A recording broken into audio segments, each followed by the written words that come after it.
The heavy steel shipping container hung in the hot air, casting a dark square shadow over the concrete dock. The Houston sun was brutal, baking the saltwater and spilled diesel fuel into a thick, ugly smell. Junwoo stood in the center of the shadow. His expensive dress shoes were covered in dirty water and engine oil. He did not care. He was staring down at the man bleeding on the ground. It was Richard's head port manager. The man was coughing up blood, holding his ribs and trying to crawl backward away from Junwoo. "I asked you a simple question," Junwoo said. His voice was completely flat. It was not angry, it was dead. That made it much more scary. "Who signed the orders to block the South Star trucks? Who moves Richard's money through this port?" "I swear to God I don't know," the manager cried out, wiping a mix of sweat and blood from his eyes. "Mr. CO, please, Richard handles all the blind accounts. He just tells me which containers to flag and which ones to let through." Junwoo stepped forward. He did not yell. He just kicked the man directly in the stomach. The sound of the heavy shoe hitting soft flesh was loud. The manager folded in half, throwing up dirty water onto the concrete. The broken pieces of Junwoo's memory were coming back, but they were not making him soft. They were not bringing back the sweet, gentle man he used to be. The brainwashing had cracked, and what leaked out was pure, cold violence. He remembered the feeling of being trapped in that sinking car 3 years ago. He remembered the icy water filling his lungs. He knew Richard had orchestrated the whole thing. Richard had stolen his life, his mind, and his empire. Now Junwoo was going to tear Richard's entire world apart, starting with the docks. "Last chance," Junwoo said smoothly. He reached into his pocket and pulled out a heavy metal wrench he had taken from a mechanic's toolbox earlier. He tapped it slowly against his own leg. "Give me the name of the shell company he uses to hide his money, or I will break both of your hands and you will never work on these docks again." The manager looked at the heavy steel wrench. He started crying. "Apex," he choked out. "Apex Holdings, it is a fake company registered in the Cayman Islands. He runs all the dirty money through there. The bank records are in the safe in my office, just take them. Please don't hit me again." Junwoo turned around and walked toward the small, dirty office at the edge of the dock. He did not look back. He walked inside, found the cheap metal safe, and smashed the digital lock with the wrench until the door popped open. He pulled out a thick stack of manila folders. He sat down in the heavy leather chair behind the desk and started flipping through the papers. He wanted to find the money trail that proved Richard paid off the cops and the doctors after the bridge crash. He scanned the lists of wire transfers and bank deposits. Millions of dollars were moving around in secret. Then he stopped. His finger hovered over a single line of text on a bank statement from 3 years ago. It was dated just 2 months after his supposed death. Transfer $2 million USD. Sender Apex Holdings. Receiver South Star Shipping LLC. Authorizing signature Chiiamaka. Junwoo stopped breathing. The hot air in the tiny office suddenly felt freezing cold. He stared at her name printed in black ink. The seed money. The cash she used to buy her first 5 trucks and rent her dirt lot. It did not come from a bank loan. It came directly from Richard's dirty shell company. A sick, twisting feeling punched him in the chest. Did she know? Did she take a payoff to keep quiet about the crash? Did she sell his life for $2 million to start her own business? The paranoia built from years of Richard's lies flooded back into his brain. He wanted to trust her. He had felt her tears on his hand just last night. But he was a man who had been lied to by everyone he knew. He shoved the papers into the folder and stood up. He was going to get the truth. The digital clock on Chiiamaka's microwave glowed a bright green. It was exactly 7 o'clock. She stood in the center of her small living room, smoothing her hands down the front of her dress. It was a simple, tight black dress that stopped right at her knees. She wore a single gold chain around her neck. Her stomach was tied in tight knots. She had survived an all-out war on the dirt roads. She had saved her company, but waiting for Junwoo to pick her up for a date was making her hands shake. A heavy, loud knock hit her front door. It did not sound polite. It sounded demanding. She took a deep breath, walked to the door and unlocked the deadbolt. She pulled the door open, forcing a confident smile onto her face. Junwoo stood in the hallway. He was not wearing a suit. He was wearing a dark, wrinkled button-down shirt. The sleeves were rolled up over his thick forearms. His knuckles were still bruised and taped from the fight last night. He did not smile back at her. His dark eyes were completely blank and hard, staring down at her like she was a stranger he was about to hurt. "Junwoo," she asked softly, her smile fading instantly. "Are you okay?" He did not answer. He stepped forward, forcing her to step backward into the apartment. He walked inside, shut the heavy wooden door behind him, and manually locked the deadbolt. He turned around and stared at her. The silence in the small apartment was heavy and suffocating. "Where did you get the money to buy your first trucks?" he asked. His voice was low and rough. Chiiamaka frowned. She crossed her arms over her chest, feeling suddenly very cold. "What kind of question is that? I told you. I got a small business loan from the bank in downtown Houston." Junwoo pulled the thick, folded stack of papers from his back pocket. He threw them hard onto her small kitchen counter. The papers slid across the cheap wood and hit the wall. "Do not lie to me. I spent the last 3 hours beating the truth out of Richard's men at the port. I found the shadow accounts. Look at the papers." Chiiamaka slowly walked over to the counter. She pulled the papers apart. She saw the bank statements. She saw her own signature on the deposit forms, and she saw the name of the sender, Apex Holdings. "I don't know what Apex Holdings is," she said quickly, looking up at him. "When I went to the bank, the loan officer told me a private investment group bought my debt and funded my startup. They said it was totally normal for high-risk business loans. I signed the paperwork at the bank. I swear to you, I never dealt with Richard." Junwoo took 2 fast steps toward her. He crowded her against the kitchen counter, using his large body to trap her in place. He slammed both of his hands down on the edge of the wood, right next to her hips. He leaned down, his face inches from hers. "He gave you $2 million right after I died," Junwoo growled, his breath hitting her face. "Richard doesn't give money away to strangers. He buys people. Did he buy you? Did he pay you to stay away from the crash site? Did he pay you to forget about me?" "No," Chiiamaka yelled back, completely insulted. She did not shrink away from him. She pushed her hands hard against his solid chest, but he did not move an inch. "I spent 6 months searching every hospital and morgue in this state for you. I cried until my eyes bled. Do you think I would sell the man I loved for money? Are you really that broken?" Junwoo stared at her dark, angry eyes. He wanted to believe her. Deep in his gut, his soul knew she was telling the truth. Richard had likely funded her company in secret just so he could pull the rug out from under her whenever he wanted. It was a sick game, but Junwoo's mind was still deeply unstable. The idea that she might be connected to the people who ruined his life made a violent, crazy possessiveness rise up in his chest.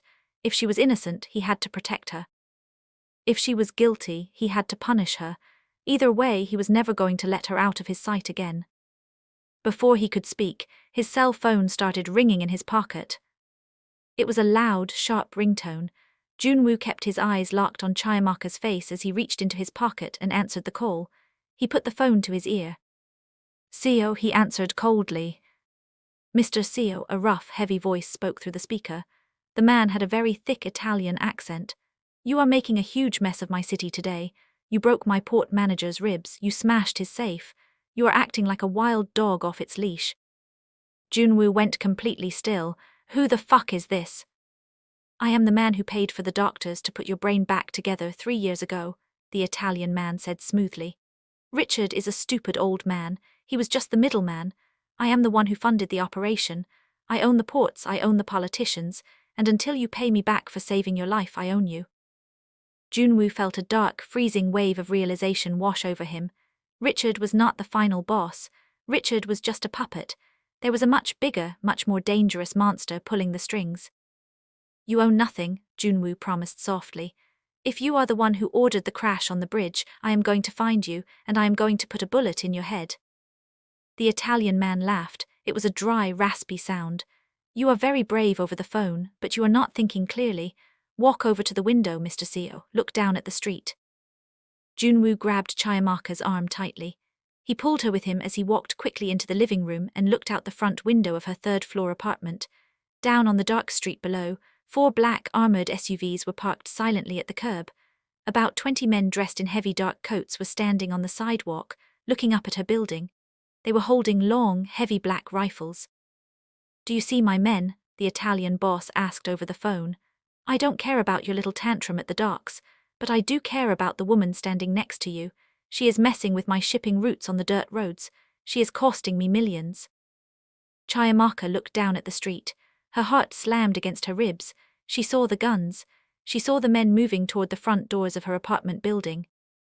"Listen to me very carefully," the Italian man continued. I just put a $1 million cash bounty on her head.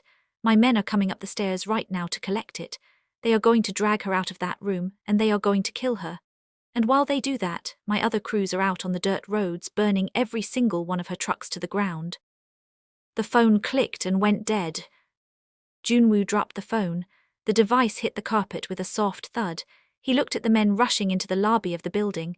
Then he looked at Chiiamaka. Her face was completely pale.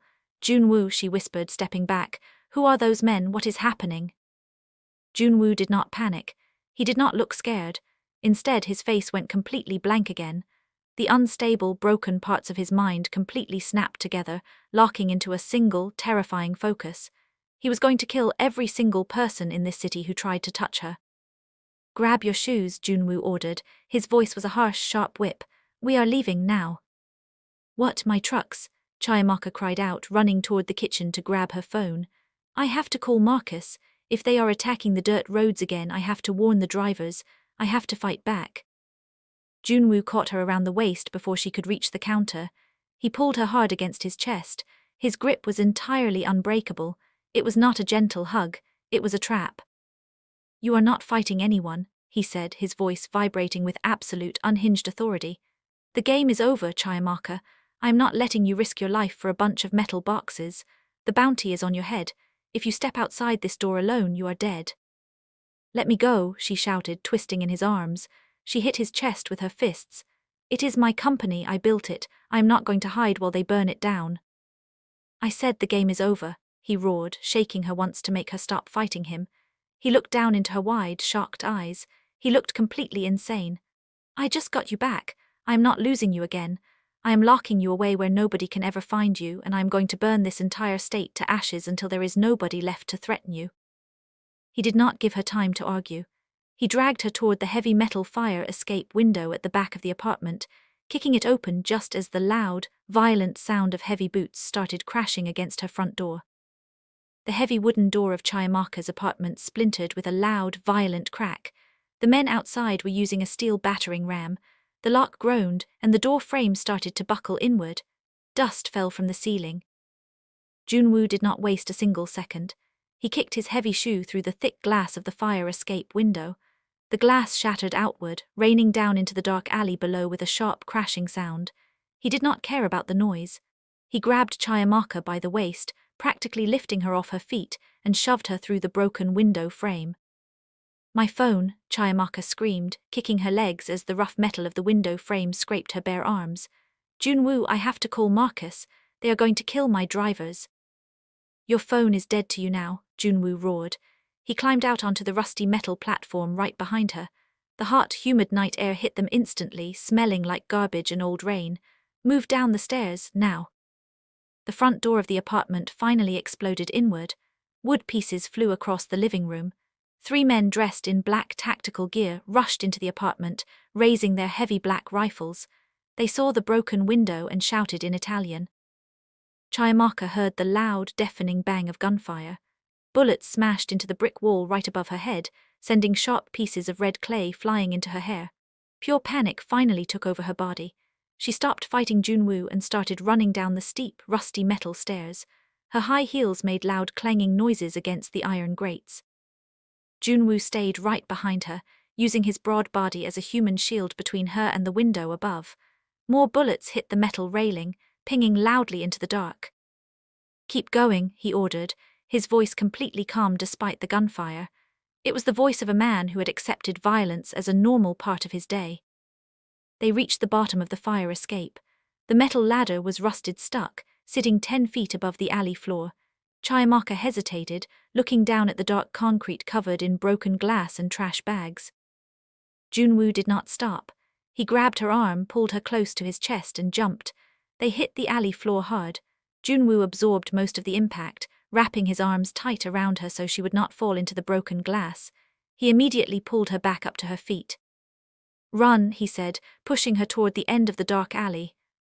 They sprinted past dumpsters and stray cats. The sound of heavy boots clanking on the metal fire escape echoed behind them. The gunmen were coming down fast. At the end of the alley, a massive, unmarked black truck sat idling in the shadows. Junwoo had parked it there before he came up to her room, knowing he might need a quick way out if Richard sent men to follow him.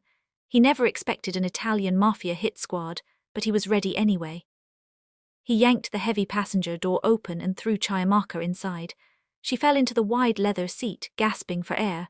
Her black dress was covered in brick dust, and her knees were scraped and bleeding. Junwoo slammed her door shut, ran around the front of the massive truck, and jumped into the driver's seat. He threw the truck into drive and slammed his foot down on the gas pedal. The heavy engine roared like a beast. The back tires spun on the loose gravel of the alley before catching traction. The truck shot forward just as two gunmen ran out of the alley shadows, raising their rifles. Junwoo did not swerve. He drove the massive black truck directly at them. The men realized he was not going to stop. They dove out of the way at the very last second, crashing into a pile of trash cans as the heavy steel bumper of the truck smashed through a wooden fence and tore out onto the main street. Chiiamaka grabbed the handle on the door to steady herself as the truck took a sharp, violent turn, tires screaming against the asphalt. She looked over at Junwoo. His face was lit by the green glow of the dashboard lights. He looked like a stone statue. His jaw was locked so tight the muscles in his cheek were jumping. His dark eyes were fixed on the road, watching the rearview mirror for any following headlights. "Let me out," Chiiamaka demanded. She was breathing hard, her chest rising and falling fast. She reached over and hit his thick shoulder with her fist. "Pull this truck over right now, Junwoo. You have to let me call my dispatch office." Junwoo ignored her.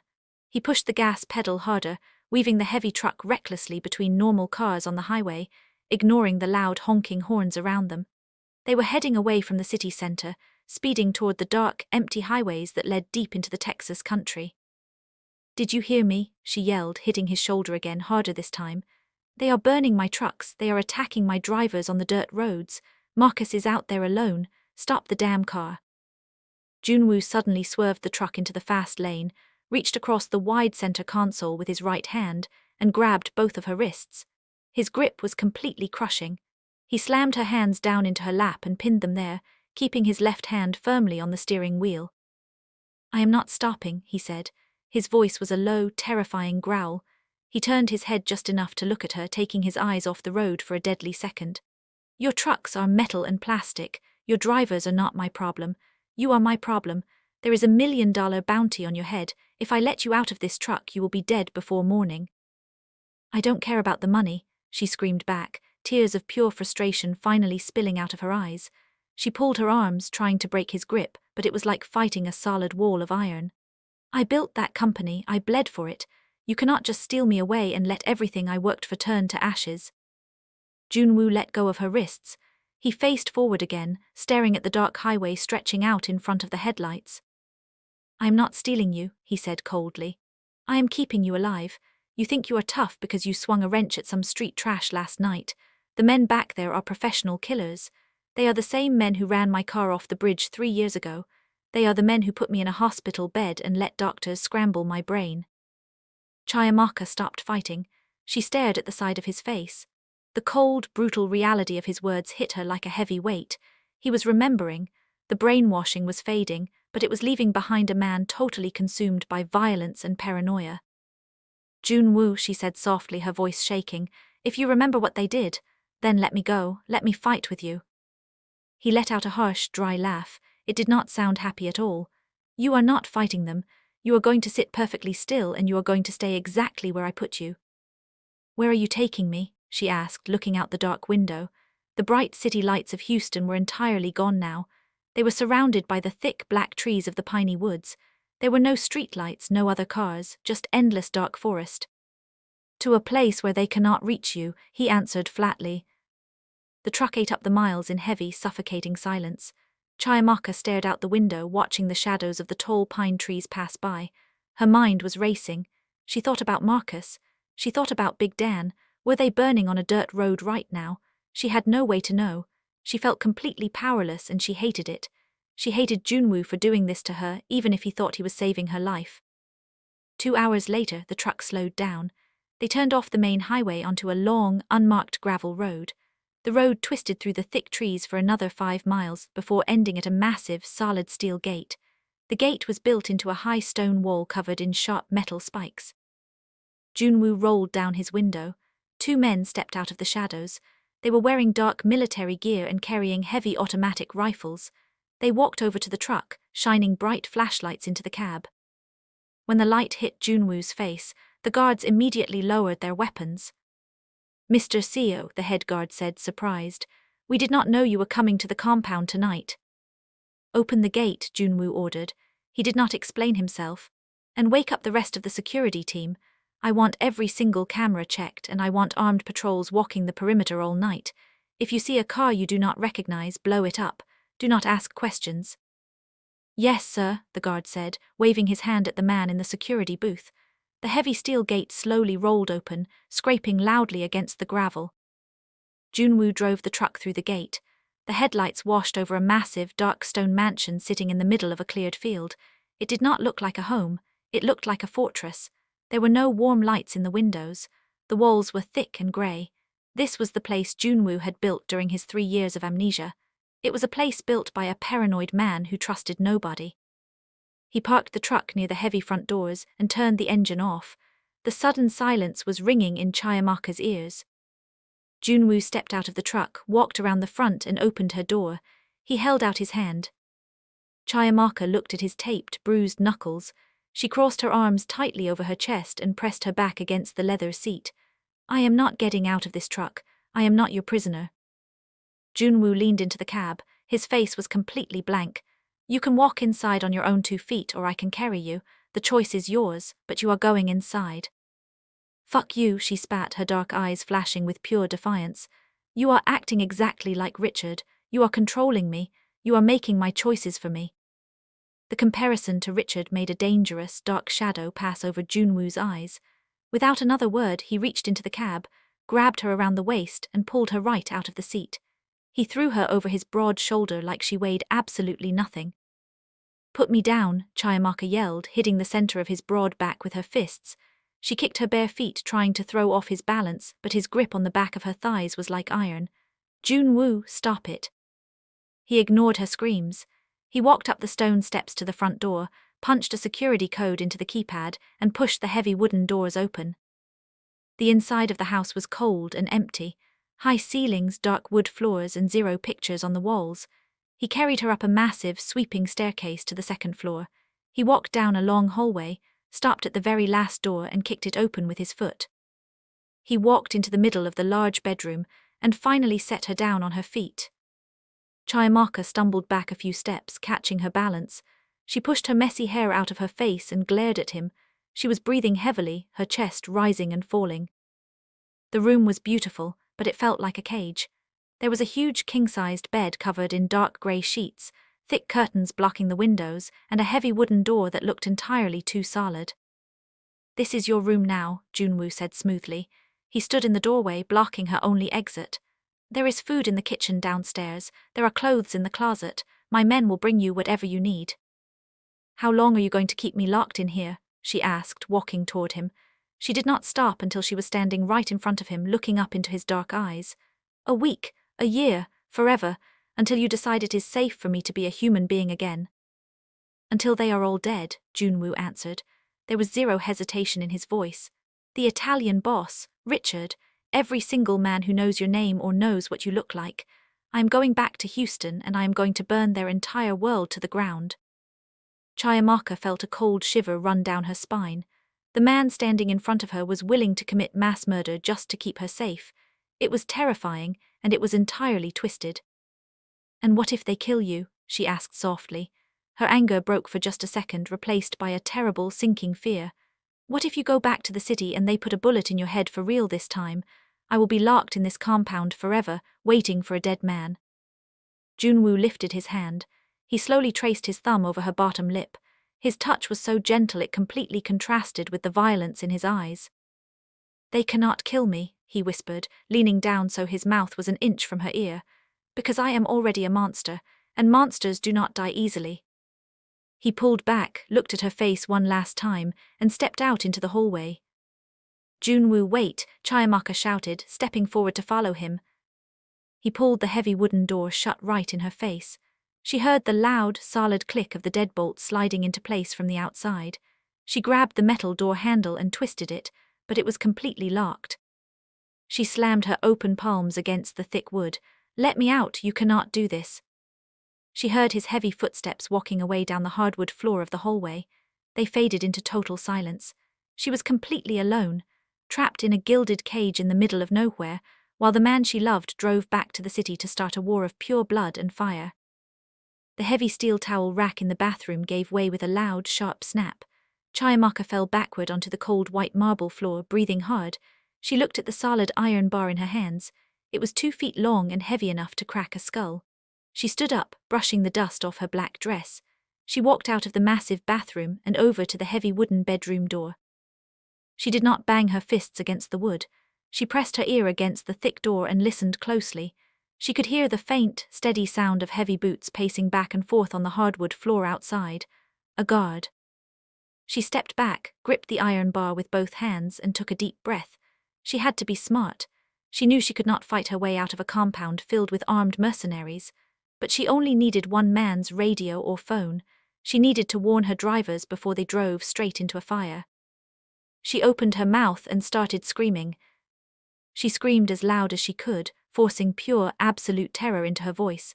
She grabbed a heavy glass lamp off the nightstand and threw it against the wall, letting it shatter loudly into 100 pieces across the floor. "Help! Help me! Please get away from me!" The heavy boots in the hallway instantly stopped pacing. Then they started running toward her door. "Hey, what is going on in there?" a rough male voice yelled through the thick wood. Chiiamaka grabbed a heavy wooden chair and tipped it over, letting it crash loudly to the ground. "Get it off me, please, God, help." She heard the quick, frantic sound of metal keys jingling. The heavy deadbolt clicked loudly. The brass handle turned and the heavy door swung open, hitting the wall. The guard rushed into the room, holding a short, black automatic rifle up to his shoulder. He looked around the room frantically, expecting to see an attacker. Chiiamaka was standing right behind the door. The exact second he stepped past her, she swung the heavy iron towel rack as hard as her arms would allow. She aimed right for the back of his thick knees. The solid iron cracked violently against his joints. The guard shouted in sudden pain, his legs buckling completely. He dropped his rifle and fell hard onto his knees. Before the man could recover his balance, Chiiamaka dropped the iron bar and jumped onto his back. She wrapped her arm around his thick neck in a tight chokehold, ignoring the painful scrape of his rough tactical vest against her bare arms. "Don't move," she hissed directly into his ear. "Don't make a single sound or I will crush your windpipe." The guard grunted aggressively. He tried to reach his large hand over his shoulder to grab her hair, but she squeezed her arm tighter, completely cutting off his air supply. His face started to turn red. He tapped his hand weakly against the floor, surrendering. She kept her grip incredibly tight. With her free hand, she reached down to his thick black utility belt. She felt the cold, hard plastic of a two-way radio. She unclipped it and threw it across the room. Then she dug her fingers into his deep cargo pockets. She felt the heavy, square shape of a cell phone. She snatched the phone, released her grip on his neck, and quickly grabbed his dropped rifle from the floor. She backed away fast, pointing the heavy gun right at his chest. The weapon was much too big for her, and her arms shook slightly under its heavy weight, but her dark eyes were completely dead serious. "Stay on the floor," she ordered, her voice shaking with adrenaline. She pulled the thick plastic zip ties from his own belt and tossed them into his face. "Tie your own wrists behind your back. Now." The guard rubbed his red neck. He looked at the massive gun pointed at his chest by a woman who looked completely desperate. He slowly rolled onto his stomach and used the thick plastic ties to secure his hands tightly behind his own back.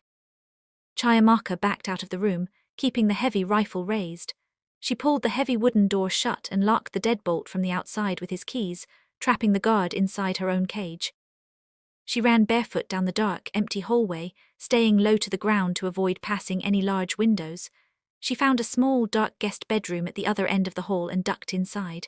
She locked the door, sat on the floor in the dark corner and looked at the guard's phone. It was unlocked. Her hands were shaking violently as she dialed Marcus's number. She prayed he would answer. The line rang twice. Marcus answered. His voice sounded completely exhausted, and there was a loud, chaotic noise in the background.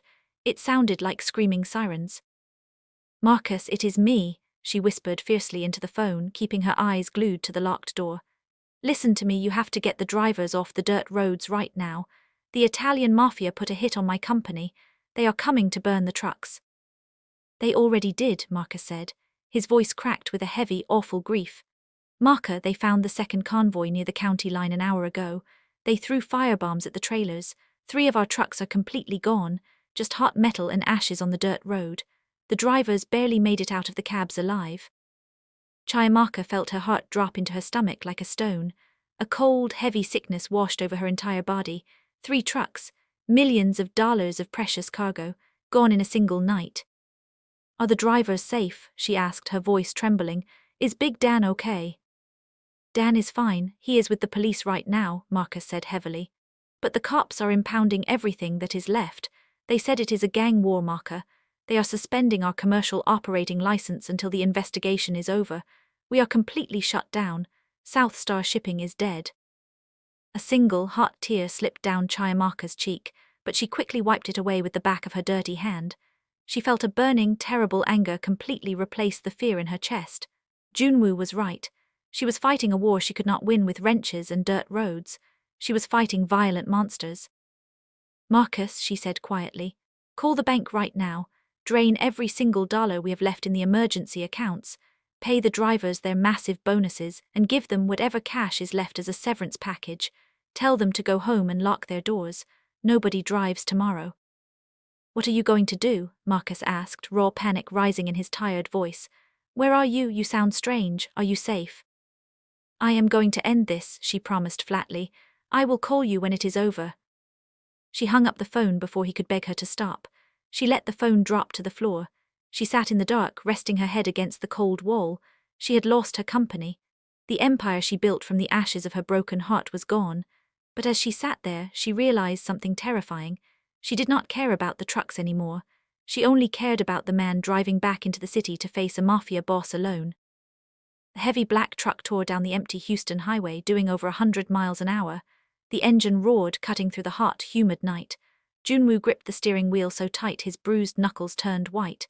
His mind was completely focused on the violence ahead. He pulled a heavy black pistol from the center console and set it on the passenger seat right next to him. He knew exactly where Richard lived. He knew exactly where Valerie slept. They were going to pay for every single lie. He pulled off the highway and drove into the wealthy River Oaks neighborhood. The streets were quiet, lined with massive oak trees and giant mansions. He reached Richard's property. The massive wrought iron gates were closed and locked tight. Junwoo did not hit the brakes. He pressed the gas pedal completely to the floor. The heavy metal bumper of the black truck smashed directly through the expensive gates, tearing them completely off their brick hinges with a deafening, violent crash. He drove right across the perfectly cut green lawn, tearing up deep, ugly tracks of brown mud, and slammed the truck hard into the front stone pillars of the house. He kicked his door open and stepped out into the humid night air. He picked up the heavy pistol and racked the slide. A loud, sharp click echoed in the quiet, rich neighborhood. The front doors of the mansion swung open. 2 of Richard's private security guards ran out, drawing their weapons and shouting orders. Junwoo did not hesitate for a fraction of a second. He raised his gun and fired 2 fast shots. He did not aim for their heads or chests. He shot them both directly in the kneecaps. The loud bangs shattered the quiet night. Both men screamed in pure agony and dropped to the stone steps, dropping their guns and grabbing their shattered legs. Junwoo walked right past them, stepping cleanly over their bleeding bodies, and kicked the heavy front doors open. Richard, he roared, his voice echoing violently in the grand marble foyer. Richard was standing at the very top of the sweeping, curved staircase, wearing his dark silk robe. He held a small silver handgun, his old hands shaking violently. He looked down at Junwoo, his face completely pale with absolute fear. Valerie was standing behind him, screaming in pure terror with her hands covering her mouth. Junwoo, stop right there, Richard yelled, pointing the shaking gun down the stairs. I will shoot you, I swear to God I will shoot you dead. You do not have the guts, Junwoo said coldly. He started walking slowly up the stairs. You hire other men to do your killing for you. You are a weak, pathetic old man who stole my life because you could not build your own. I saved you, Richard screamed, pulling the hammer back on the small gun. You were dead in that freezing water. I paid to pull you out. I fixed your brain. You sold me to the Italians, Junwoo corrected him. He kept walking up the stairs, his dark eyes locked intensely on Richard's sweating face. He didn't even flinch at the gun pointed directly at his chest.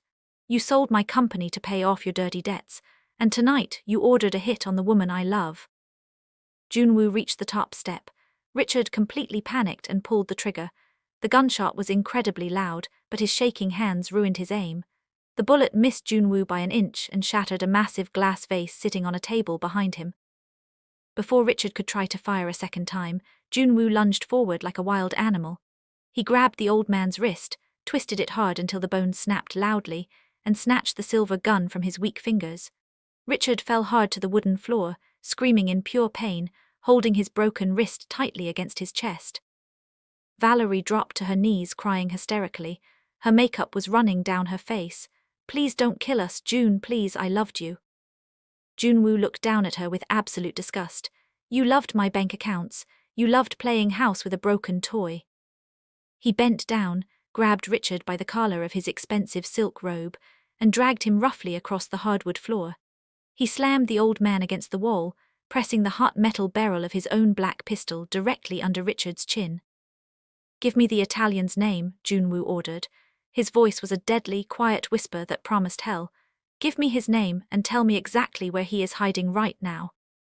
"He will kill me," Richard sobbed, bright red blood dripping from his nose onto his white teeth. "If I tell you, he will skin me alive, Junwoo. You don't understand how big this is."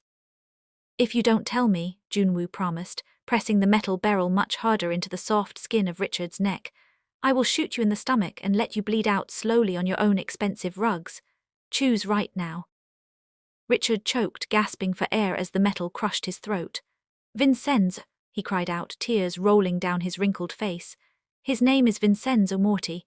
He runs the entire southern shipping cartel out of a private nightclub downtown. It is called the Velvet Room. He lives in the secure penthouse right above the club." Junwoo stared at the old man's sweating, bleeding face. He memorized the name instantly. Vincenzo Morti, the man who ordered his death on that bridge 3 years ago, the man who put $1 million bounty on Chiiamaka's head tonight. Junwoo slowly lowered the gun.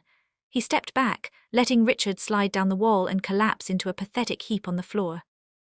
"You are a dead man, Junwoo," Richard spat, coughing up more blood. "Vincenzo has 100 armed men inside that building. You walk in there alone, you will never walk out." Junwoo looked down at the old man. He felt absolutely nothing. No pity, no anger, just a cold, empty promise of extreme violence. "I am already dead," Junwoo said flatly, his dark eyes totally empty. "You made sure of that 3 years ago. Now I am just a ghost coming to collect a debt." He turned around, ignoring Valerie's loud sobbing, and walked back down the stairs. He stepped out of the mansion, leaving the ruined front doors wide open. He got back into his battered black truck, cranked the heavy engine, and steered the vehicle back toward the glowing city lights of downtown Houston. He was driving straight to the Velvet Room, and he was not going to leave until Vincenzo Morti's blood covered the floor. The dark guest bedroom felt like a tomb. Chiiamaka sat on the floor for a long time, listening to her own heavy breathing. She looked down at the black plastic radio resting in her lap. She was totally alone in a compound guarded by men with automatic rifles. Junwoo wanted to keep her safe inside this cage while he went out to die for her. She gripped the radio tight. "Fuck that," she whispered to the empty room.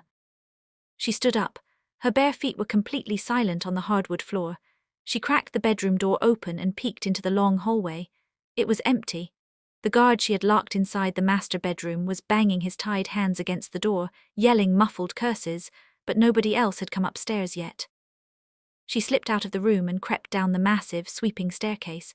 She stayed close to the wall to avoid making the wooden steps creak. The ground floor was totally dark. She found the huge, modern kitchen at the back of the house. It smelled like fresh lemons and expensive cleaner. She walked straight to the large gas stove, turned all 4 burners on high without lighting the flame, and let the heavy smell of raw gas fill the room. She opened the large pantry, grabbed a bottle of high-proof cooking alcohol, and poured it all over the wooden kitchen island. She picked up a box of matches from a drawer. She struck one, watched the small yellow flame burn for a second, and tossed it onto the wet wood. The alcohol caught fire instantly with a loud whoosh. The orange flames shot up toward the ceiling, creating thick black smoke. The fire alarm started screaming loudly. a harsh, piercing siren that echoed through the entire stone mansion. Chiiamaka did not wait. She ran out the back door of the kitchen and ducked into the deep shadows of the bushes lining the stone wall. A loud siren started blaring out in the yard. Massive floodlights clicked on, turning the dark grass as bright as daytime. 3 guards wearing heavy tactical gear came sprinting around the corner of the house, holding their rifles tight against their chests. They saw the bright orange fire glowing through the large kitchen windows.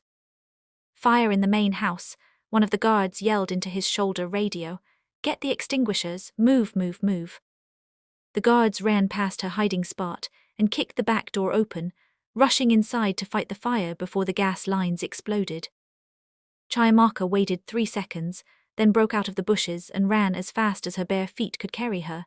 She sprinted across the perfectly cut grass toward the heavy steel front gate. Just like she hoped, the guard booth was completely empty. The men working the gate had run up to the house to help put out the massive fire.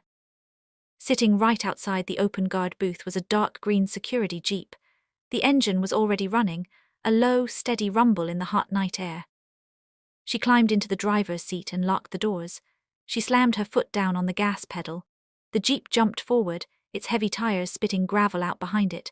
The massive steel gates were set to open automatically when a security vehicle approached from the inside. The heavy metal doors slowly rolled apart. Chiiamaka drove right through the gap before they were even fully open, the side mirror of the jeep scraping loudly against the steel bars. She hit the main dirt road and did not look back. Her hands gripped the steering wheel so tight her knuckles hurt. She was driving completely barefoot, her black dress was ruined, and she had no idea exactly where she was going. But she knew the name of the place Junwoo was heading. The Velvet Room. She was going to downtown Houston, and she was going to drag him out of that club before he got himself killed. 50 miles away, the neon purple sign of the Velvet Room buzzed loudly against the dark brick of the building. The club was located in a busy downtown district, surrounded by tall glass skyscrapers. The front entrance was packed with people. Beautiful women in tight dresses and rich men in expensive suits stood in a long line, waiting to get past the velvet ropes. 2 massive bouncers stood by the heavy black double doors, checking IDs and patting people down. Junwoo parked his battered truck in a dark alley 1 block away. He sat in the driver's seat for a minute, looking at his bruised, bloody hands resting on the steering wheel. He felt completely calm. The terrible headaches and the confusing flashes of memory were completely gone. His mind was perfectly clear, sharp, and focused entirely on murder. He picked up the heavy black pistol from the passenger seat. He checked the magazine. It was completely full. He slid a second magazine into his back pocket. He got out of the truck and walked down the alley. He did not walk toward the front doors. He knew a club like this would have a private loading dock for bringing in liquor and food. He walked around to the back of the building. The alley smelled like stale beer and garbage. There was a heavy metal door painted black. A single guard in a cheap suit was leaning against the brick wall, smoking a cigarette. The guard saw Junwoo walking out of the shadows. He dropped his cigarette and reached inside his suit jacket. "Hey, back off, man. This is private property." Junwoo raised his gun and fired once. The gunshot echoed loudly in the narrow alley. The bullet hit the guard perfectly in the right shoulder. The man spun around, screamed in pain, and collapsed onto the dirty pavement, clutching his bleeding arm. Junwoo walked up to him, grabbed the keycard clipped to the man's belt, and swiped it over the electronic lock on the metal door. The light turned green. Junwoo stepped over the bleeding man, opened the door, and walked inside. He was in the massive kitchen. The air was hot and full of steam. 10 cooks wearing white aprons were shouting over the loud noise of frying pans and yelling orders. When they saw the tall man holding a bloody gun, they all froze. "Get out," Junwoo ordered. His voice was not loud, but it cut right through the noise of the kitchen. The cooks dropped their pans and ran for the back exit, screaming and pushing each other out of the way. Junwoo walked calmly through the empty kitchen, his shoes leaving dark, bloody footprints on the clean white tiles. He reached the swinging metal double doors that led out into the main club. He pushed the doors open. The noise hit him like a physical punch. The heavy, thumping bass of the music vibrated in his chest. Bright laser lights flashed in every direction, slicing through the thick fog machine smoke. The dance floor was packed with hundreds of sweating, jumping bodies. Above the dance floor was a wraparound VIP balcony, guarded by men standing with their hands crossed over their chests. And at the very back of the club, behind a wall of thick, bulletproof glass, was a private golden elevator that went straight up to the penthouse. Junwoo raised his pistol and aimed directly at the massive speakers hanging above the DJ booth. He pulled the trigger 3 times. Bangs, bangs, bang. The heavy speakers exploded in a shower of sparks and black plastic. The loud, thumping music instantly died. The sudden silence in the massive room was shocking. The laser lights kept spinning, throwing crazy colored patterns over the crowd. People stopped dancing. They looked around, confused and annoyed. Then someone near the front saw the gun in Junwoo's hand. A woman screamed. It was a high, piercing sound of pure terror. The panic spread like a fast disease. The crowd broke apart, hundreds of people screaming and running wildly toward the front exit. They pushed each other down, stepping on expensive shoes and dropping drinks on the sticky floor. Gun, he has a gun, people yelled, trampling over the velvet ropes.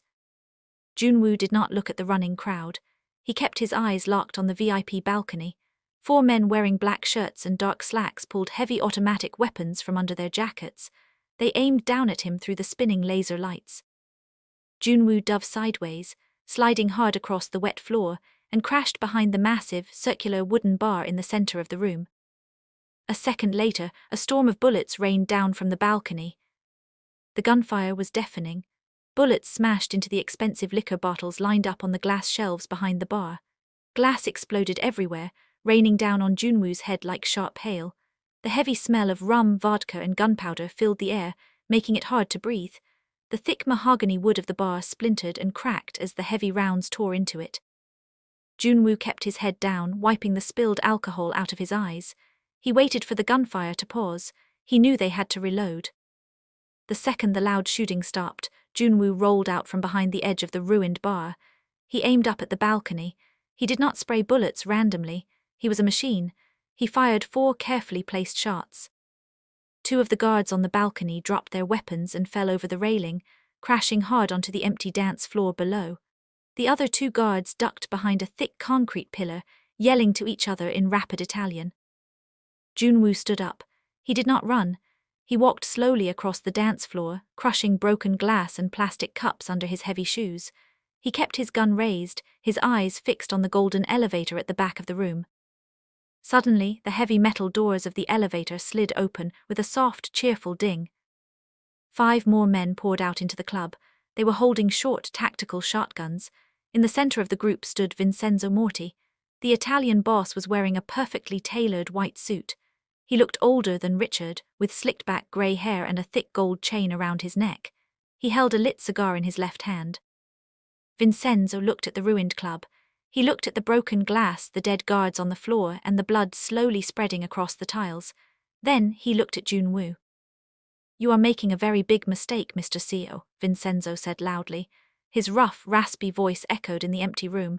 He took a long drag from his cigar and blew the thick smoke out slowly. "I paid millions to put your brain back together. You owe me your life, and this is how you repay me." "You owe me 3 years of my life," Junwoo replied softly. He stopped walking. He was 20 feet away from the men with the shotguns. He raised his pistol, aiming right at Vincenzo's chest. "You stole my memories, you stole my company, and tonight you tried to kill the only thing I have left to live for." Vincenzo laughed. It was an ugly, cruel sound. "The girl, you are doing all this for the girl. She is a nobody. She moves cheap boxes on dirt roads. She is dead already, Junwoo. My men are burning her to the ground right now." Junwoo felt a dark, violent smile stretch across his own face. It was the smile of a completely broken man. "You think you can burn her?" Junwoo asked, his voice dripping with absolute poison. "You think you can touch what belongs to me?" "Kill him," Vincenzo ordered, waving his hand lazily at the 5 men with the shotguns. He turned around to step back into the safety of the golden elevator. "Shoot him in the face. I am tired of looking at him." The 5 men raised their shotguns, all racking the slides at the exact same time. The loud, heavy metallic clacking sound filled the room. Junwoo did not flinch. He did not dive for cover.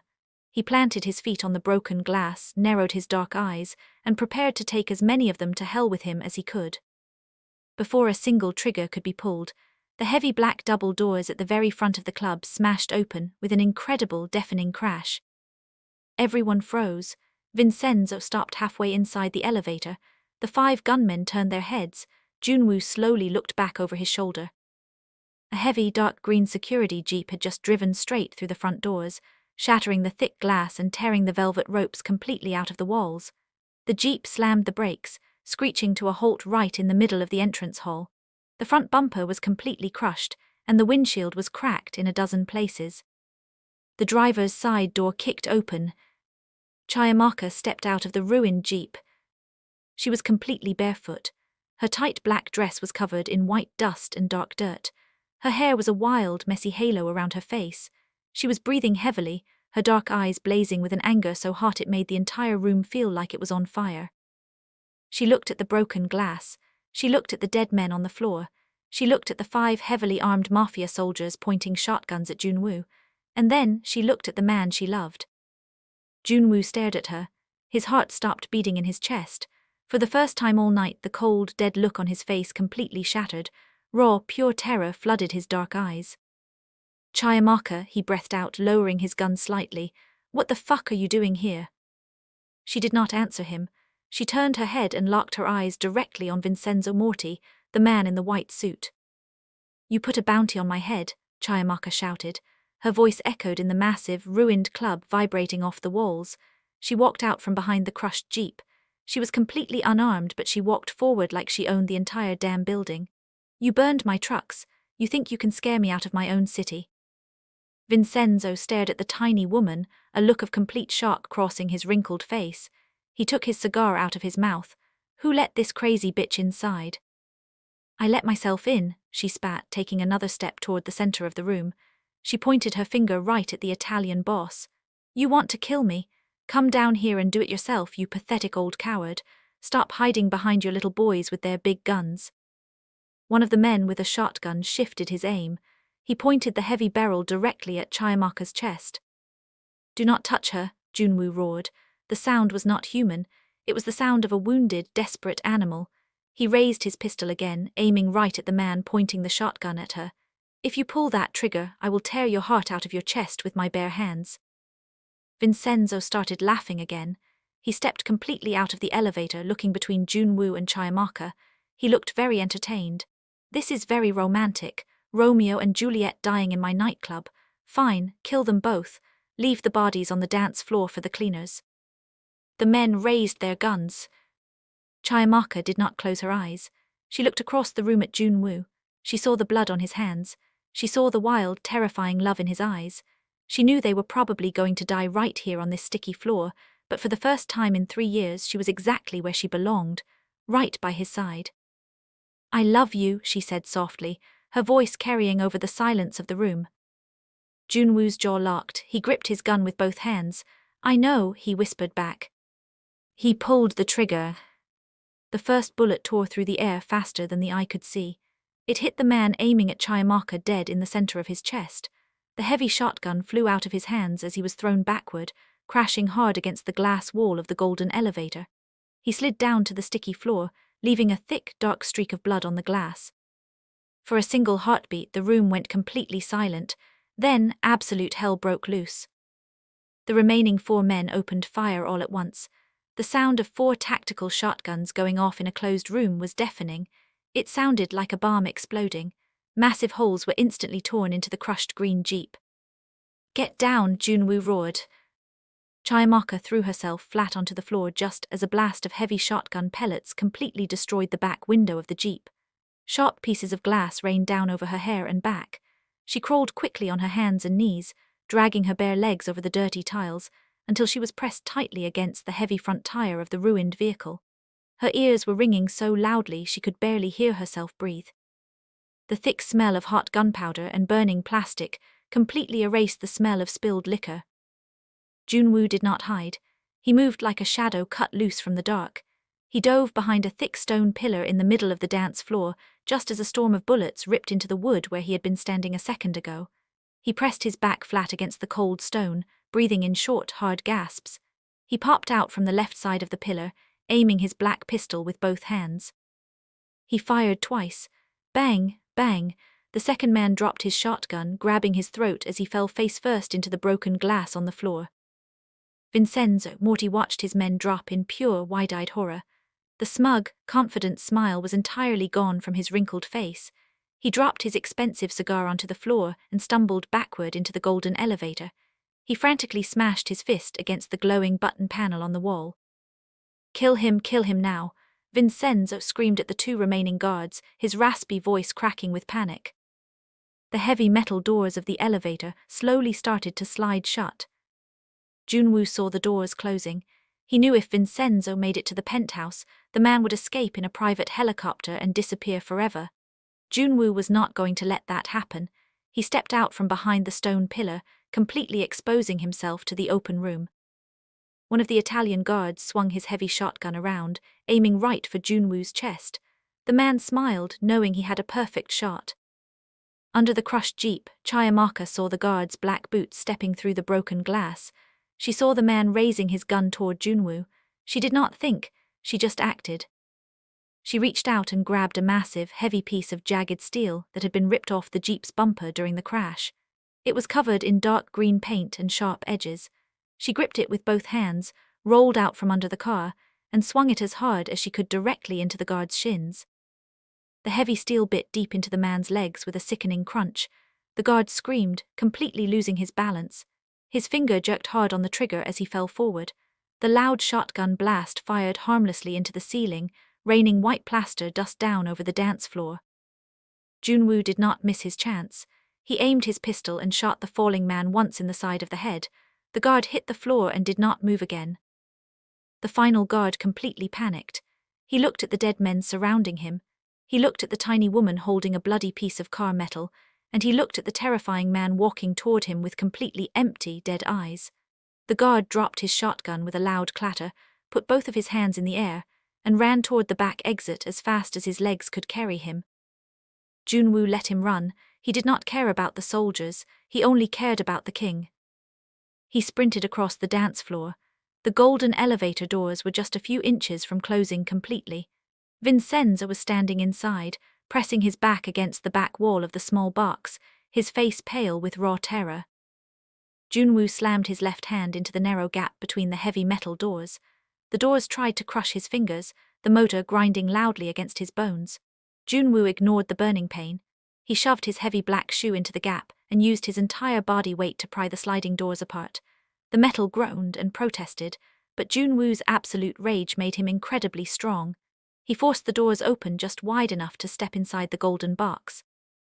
The elevator doors snapped shut right behind him, sealing him inside with the Mafia boss. "Wait," Vincenzo begged, holding his hands up in front of his face. His expensive white suit was covered in sweat. He pressed himself into the corner, shaking violently. "Mr. CEO, please, I will give you anything. I will give you the ports. I will give you $10 million in untraceable cash right now. Just put the gun down." Junwoo stared at the older man. The small, enclosed space of the elevator smelled strongly of expensive cologne and cheap fear. The terrible headaches and the blurry memories were completely gone now. He remembered everything. He remembered the exact feeling of the freezing water filling his lungs on the night Vincenzo ordered his death. He remembered the 3 years he spent living in a total nightmare, manipulated and controlled like a dog on a leash. And he remembered the exact moment Vincenzo told him to shoot Chiiamaka in the face. "You do not have enough money to buy your life," Junwoo said quietly. He raised the heavy black pistol. He did not blink, he pulled the trigger. The loud gunshot echoed inside the small metal box, making Junwoo's ears ring violently. Vincenzo slumped down the wall, leaving a wide, ugly smear of dark blood against the shiny gold panels. His body hit the floor with a heavy thud, his blank eyes staring up at the ceiling. Junwoo stood over the dead man for a long time. He took a slow, deep breath. The massive, heavy weight that had been crushing his chest for 3 years finally lifted. The Shadow Syndicate was gone. Richard was broken, Valerie was completely ruined, and the Italian boss was dead on the floor. He slowly lowered his gun. He reached out with a bloody, shaking hand and pressed the button to open the elevator doors. The golden metal doors slid open. The dance floor of the velvet room was completely quiet. The laser lights were still spinning wildly through the thick white dust, casting strange, crazy shadows over the dead bodies and the ruined bar. Chiiamaka was standing right outside the elevator. She had dropped the sharp piece of metal. Her arms were covered in dust and small cuts from the flying glass. She was shaking slightly from the leftover adrenaline, but she stood tall. She looked past Junwoo's shoulder, seeing the man in the white suit dead on the floor. She looked back up into Junwoo's face. His dark eyes were no longer wild and empty. They were soft, they were tired, they were completely focused on her.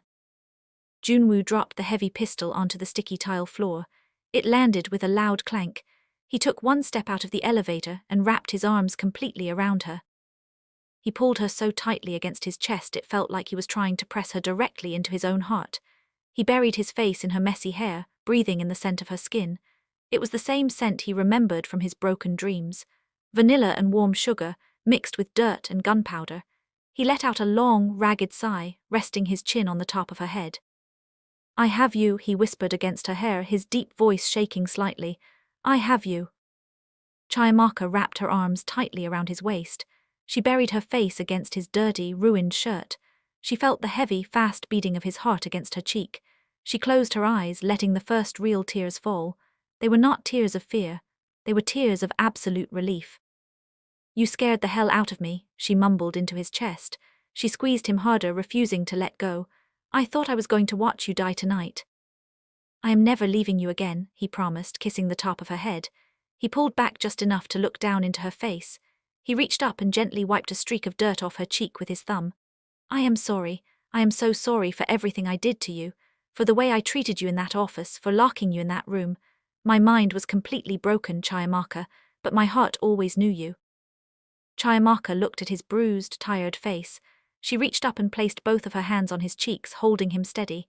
"Your mind is yours again. The lies are dead. We survived." "But your company," Junwoo said softly, a look of deep guilt flashing through his dark eyes. "Vincenzo's men burned your trucks. They shut down your shipping lines. You lost everything because of me." Chiiamaka let out a short, tired laugh. She rested her forehead against his chest. "I built that company from the dirt because I thought I lost you. It was just a distraction. It was a way to keep breathing when my whole world was gone. I don't care about the trucks, Junwoo. I really don't. We will buy new ones, or we will build something entirely different. I don't care as long as you are standing next to me." Junwoo smiled. It was the first real, genuine smile she had seen on his face in 3 years. It completely changed how he looked. The cold, brutal CEO vanished, and the warm, fiercely loving man she had promised to marry finally returned. "I have billions of dollars sitting in clean legal accounts," Junwoo said smoothly, his eyes shining with a sudden, dark amusement. "Tomorrow morning I am going to buy you the biggest fleet of trucks this damn state has ever seen. We will pave those dirt roads with gold if you want." "Just take me home first," she whispered, her voice completely exhausted. Far off in the distance, cutting through the quiet night air, the loud, wailing sound of police sirens started to echo down the city streets. Dozens of cop cars were rushing toward the club. The neighbors had finally called 911 after the massive shootout. Junwoo heard the sirens. He looked around the ruined club, then looked down at Chiiamaka. "We need to go," he said, grabbing her hand tightly. "The cops will be here in 2 minutes. My lawyers can handle the mess tomorrow, but I am not spending tonight sitting in a police station." He led her quickly across the dance floor, stepping carefully over the broken glass and the ruined velvet ropes. They walked out of the massive hole the green Jeep had torn through the front entrance, stepping out into the hot, humid Texas night. The purple neon sign buzzed loudly above their heads. The street was completely empty, glowing yellow under the tall streetlights. Junwoo led her down the dark alley toward his battered black truck. He opened the passenger door for her. She climbed inside, wincing slightly as her scraped knees bent. Junwoo shut the door, walked around the front of the truck, and got into the driver's seat. He cranked the engine. The heavy truck roared to life. He put the car in drive and pulled out of the alley, speeding away into the dark streets, just as the first flashing red and blue police lights turned the corner behind them. Chiiamaka leaned her head back against the leather seat and closed her eyes. The cool air conditioning blasted over her tired face. She reached across the wide center console and placed her small, dirty hand over his bruised knuckles on the steering wheel. Junwoo turned his hand over and linked his fingers tightly with hers. He did not let go for the entire drive. The war was completely over. The monsters were dead, and the king had finally returned to his queen. The heavy black truck tore down the empty highway, heading straight south toward the dark water of the Gulf Coast. The thick, humid heat of the Texas night finally broke, split completely open by a massive thunderstorm. Heavy sheets of rain slammed against the cracked windshield. The wipers squeaked loudly, pushing the water away, but it was raining so hard it was difficult to see the road. Bright flashes of lightning lit up the dark sky, followed instantly by the deep, shaking rumble of thunder. Junwoo kept his hands steady on the steering wheel. He drove them far away from the city, away from the police sirens and the blood on the dance floor. He did not speak. The only sound in the cab was the loud rain and the hum of the engine. Chiiamaka kept her hand wrapped tightly around his. She watched the side of his face in the dark. He looked completely exhausted, but the crazy, wild tension in his jaw was finally gone. An hour later, the truck pulled off the main highway and drove down a bumpy, sandy road near the Galveston beach.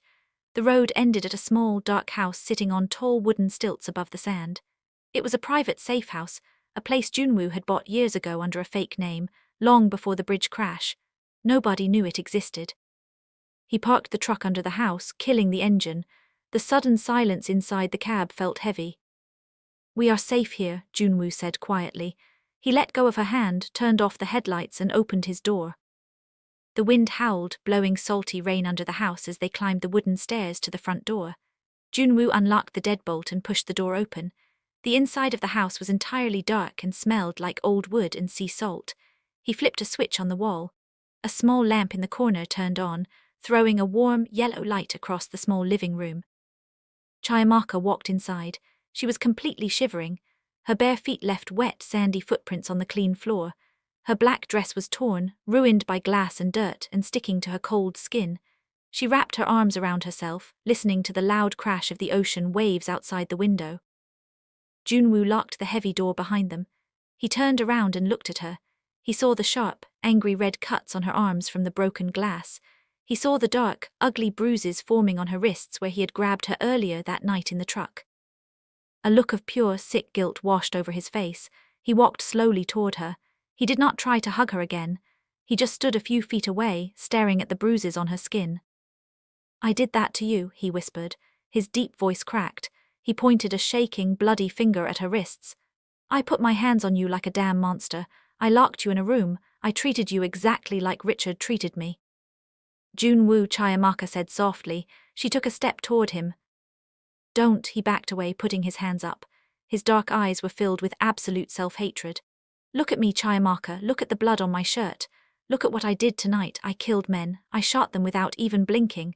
The man you loved 3 years ago, the man who built crooked bookshelves and made you laugh in the kitchen, he is dead. They killed him on that bridge. What came back is something completely broken, something dangerous."